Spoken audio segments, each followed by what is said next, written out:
everybody, welcome to Wine Library TV. I am your host, Gary Vaynerchuk, and this is The Thunder Show, aka WLTV, America's fourth most popular wine-related video blog that extends more than 9 minutes a day. Got that? We're here, and we're focused, and we're focusing on three very different wines today. Three wines that I've been meaning to try, really dinner wines, wines that you'd like to have with nice meals. We've got them here today, and I'm super excited about doing that. But first and foremost, I want to give a huge shout out to my lovely wife. It is our third, time flies, Mott, when you're having fun, third anniversary today. And I will be leaving shortly to celebrate that, so I'm looking forward to that. Some nice wines tonight, nice dinner. Should be great. Coming home soon, honey. Don't turn off the lights. That should be like the sign. I could do something cool on the sign out there. Anyway, tomorrow is my birthday. Little fun fact, when I was very young, I don't know, 15, 17, 13, not very, very young, my mom made me promise that I would get married before I was older than 28. There was something about that number that freaked my mom out. I think she'd think I'd be an international playboy, and she was probably right. But, and I got married 4 hours before my 29th birthday. So, Mott, I came through for Moms, because, Mom, I love you too. So that's a little fun fact. So tomorrow is my birthday, and I've been talking about something that I've wanted you to give me, and you needed a Facebook account, and 450 people yesterday had a friend of. That was awesome. Lots going on with that. So if you haven't friended me up on Facebook, right there is your chance. And Mott, link it up. There's a fun little application. You know, the apps on Facebook are crazy, called Secret Gift. I want you to give me one. I didn't want you to spend the cash. You can give me a nice virtual gift. I'm going to have a lot of fun with that. Going up to Boston for TechCrunch on Friday. I'm going to read all the secret gifts.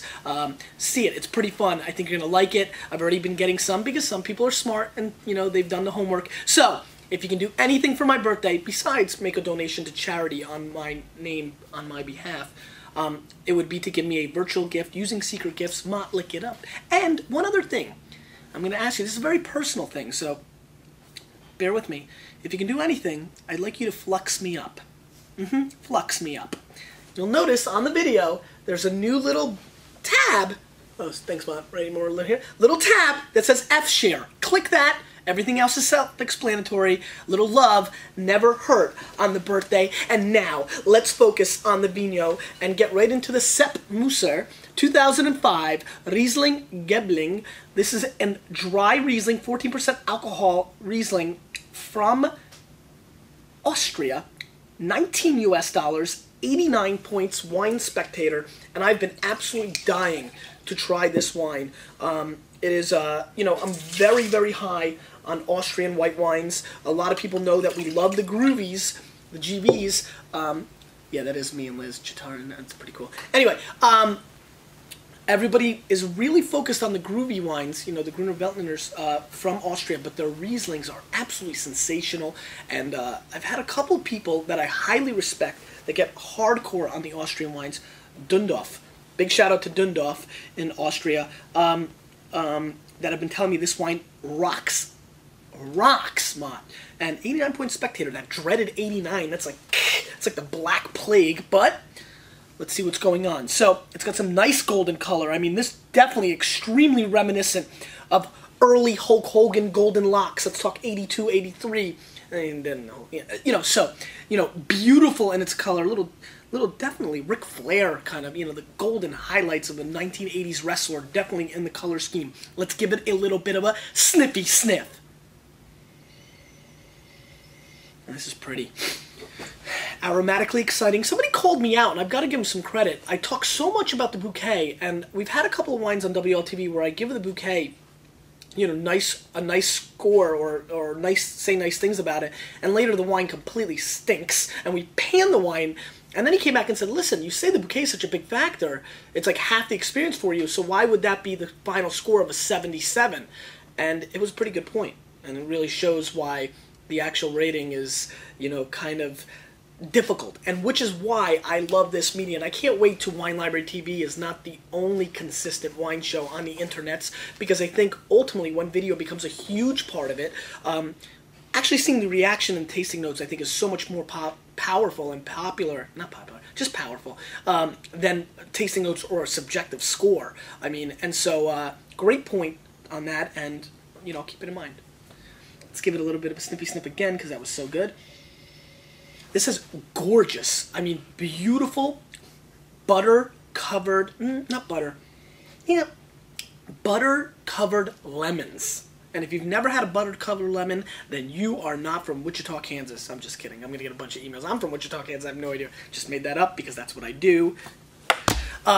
So if you've never had buttered lemons, then you've never done a GV, you know, 19-year-old desperately wanting to learn every flavor profile move. I've done it. This is what's coming through on this.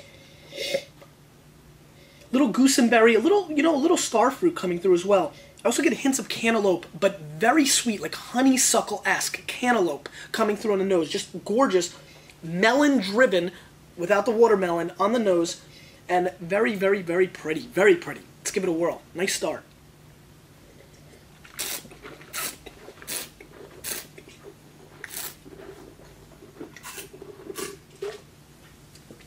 Nice and steely, like a lead pipe was drilled directly into your mouth. I get some beautiful bluestone, very, very acidic, very balanced, extremely focused. This wine does not want to fool around. It is exactly what it thinks it is. It is not confused. It is that very confident 8th grader that doesn't care what other people think. And that's why I like this wine. It's just very clean.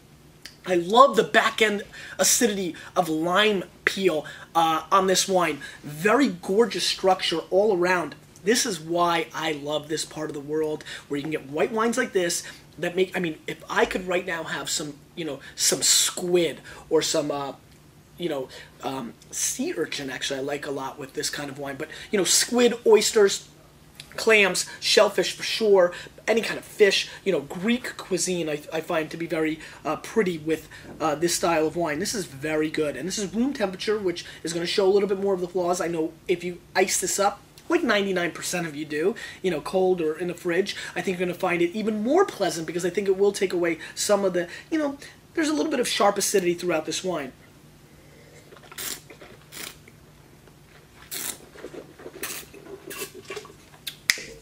There was something that was bothering me because I didn't want to wrap it up yet, and here's what it is. It's the underlying peach component in this wine. I was tasting, I couldn't put my finger on it. If you're a big fan of peaches, especially peaches that have been infused with like steel bits, but the bits don't hurt you, then this is a wine that you are absolutely going to adore. I'm going 90 plus on this wine. I think this is a wine. 19 bucks, you know, especially because Keyshawn Johnson wore that number. You know, it's hard to say, oh my God, run out and get this wine or you'll die. But, when I say die, I mean upset. But this is a wine I think you should seek out. It's going to be hard to find, but if you can locate it, I think it's a wine for serious white wine drinkers who are looking to expand their palate, who are looking for different alternatives, who are looking to experience wine, which is what it's all about. This is a wine I hope you seek out. Good start. This next wine is one of my all-time favorite California producers, and I've been dying to try this as soon as I heard this came in the other day. This is the Rochioli 2006 Russian River Chardonnay. Rochioli is very sought after California producer, especially in their Pinots and in their Chardonnays. This wine is $37 US. They also make a very nice Sauvignon Blanc. This is a winery that, you know, we will sell out of, you know, we just got this in. There's no doubt that this wine will sell out virtually probably in the next hour or two. I mean, just a wine that blows through on the web. It's a wine that you mainly can find in restaurants, so you should be able to locate this wine. I'm very excited about trying this. You know, nothing crazy in the color. A little bit lighter than the last wine. Let's give it a little bit of a sniffy sniff.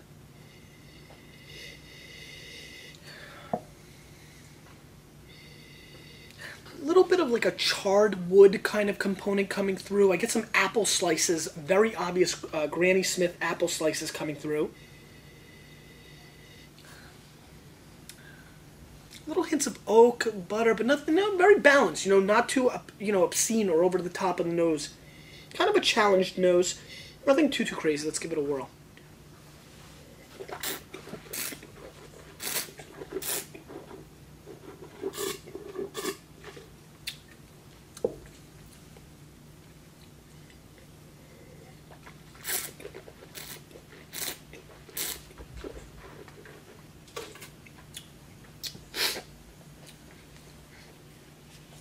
let me veer off before I answer this wine. Mott, link it up one more time. San Francisco party, December the 1st. Huge party, Vaniac Cab. Really looking forward to it. Link it up, Mott. Also link up to the Vaniac Cab page. I want to know people if you're just joining us, what this is all about. Huge party. I hope you guys can join us. Really looking forward to it. I did that because I wanted to put myself in a good mood because I'm completely taken aback by this wine. This is a wine, again, that is extremely legendary, extremely well made year after year. I know it's young and people are going to say bottle shock, and we can get into that in another episode, but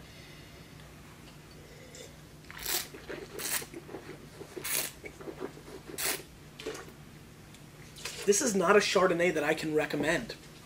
I get a very nice, especially on the finish, buttered corn on the cob flavor on the finish, which is kind of cool. It's really obvious, so you need to try it out maybe just for that, if you're rolling like P. Diddy. But otherwise, 37 bones to drop on a wine like this that has really has a really awkward mid-palate, and is finding and trying desperately to find a connection between the fruit and the acidity and the structure of this wine, and is failing miserably. I'm very disappointed with this wine. I don't remember ever mentally scoring a Rochioli Chard under 90 points, but today, on WLTV, on this glorious day that is my anniversary, in a place where I'm in a good mood, I'm going to score this wine an 83-point score. And that's only because I like Santana Moss, number 83, more than Randall L, number 82. And so I am very disappointed with Rochioli, shocked, to the point where I'm almost spinning, and I don't know what else to say. I'm really, really sorry, and I'd love to come back to that wine maybe next year, because that is really, if anything, one of the more shocking results that I've come across in a while. Wow, really surprising. St. Clement, 2003, Napa Valley Cab, 14.7%, excuse me, 28 bones. Curtis Martin, best running back ever. 90 points Wine Enthusiast. This comes from St. Clement. This is a very sought-after wine. Big shout-out to Susie, Sally, and Mark, all who separately have requested for this wine to be shown. And that's that. Oh my. Big link up, CNN.com, giving a little love to the Thunder Show. Let's let all the Vaniacs read that, so check that out below and hit the share with a friend email thing. Let's freak out CNN and show how many people were interested in the article. So Mott, please link that up. Flux me. That's so funny. Flux me! All right. St. Clement.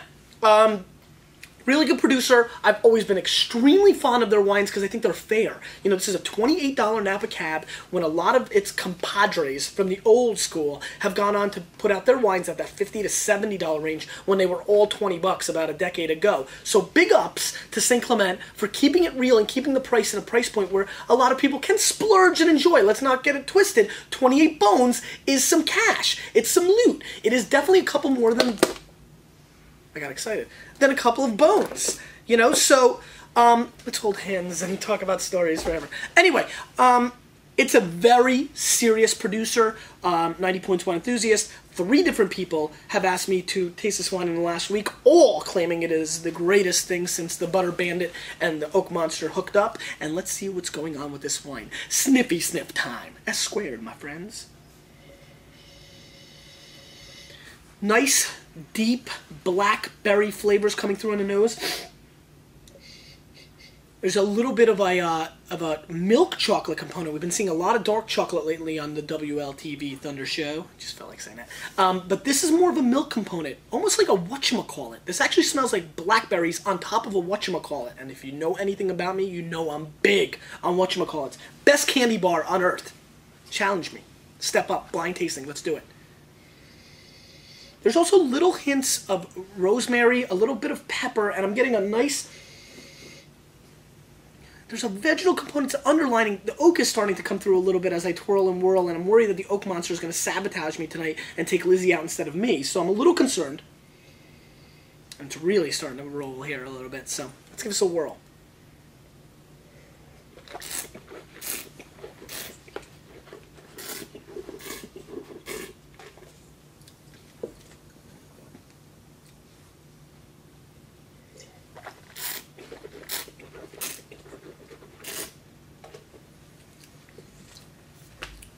Nice firm tannins, very dark, inky. The tannins are sour and bitter, and that's bothering me a little bit. With an 03, you want to start seeing it coming along. Even the alcohol's shooting up a little bit more.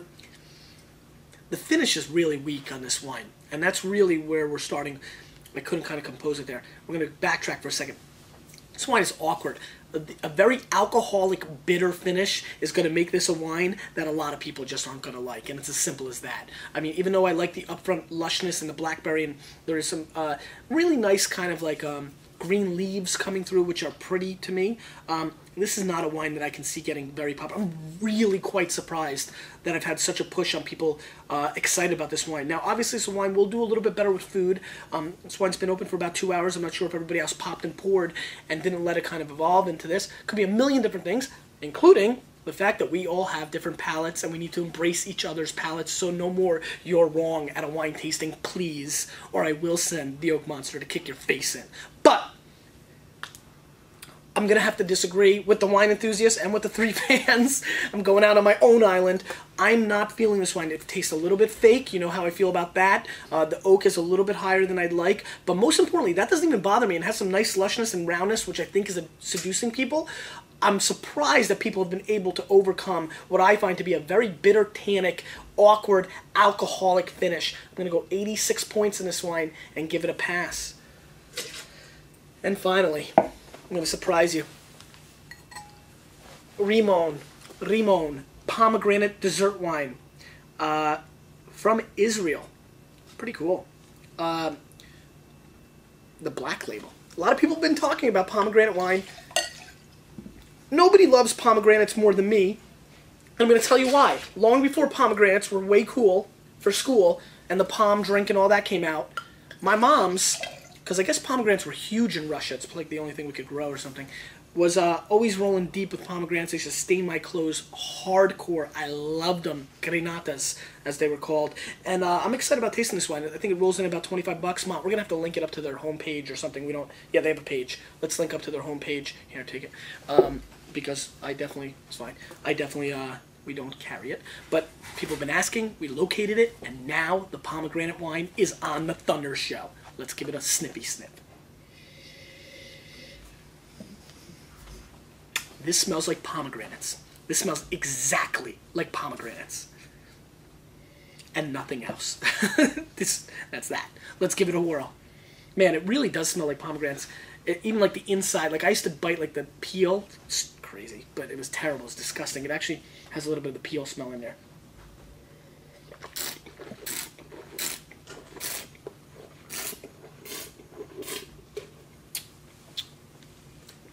There's like a chocolatey 15% alcohol. That was weird.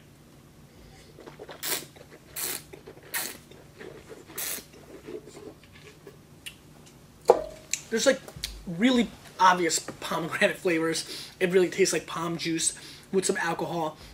It's got a little bit of a chocolatey kind of finish, which I like. Very well made. I mean, it's delicious. It's pomegranate juice with alcohol in it. I mean, I'm very hard-pressed to get completely insane and tell you that you need to try this. It's extremely good. If you like pomegranates, you'll like it. I'm a little bit torn to think that, can I go buy a palm and shoot a little bit of, just a tad of gin or something, Dr. McGillicuddies or something, you know. And will that taste the same way? I've got to try that experiment before I'm going to give this a rating or a ravishing review, but I wanted to taste it because so many people on the Thunder Show wanted me to do that, and we did. It is what it is. I mean, I don't know if I'd pay 25 bucks for it. Question of the day. How did I get so lucky to have all of you? Because you, seriously, really, you, with a little bit of me, we're changing the wine world.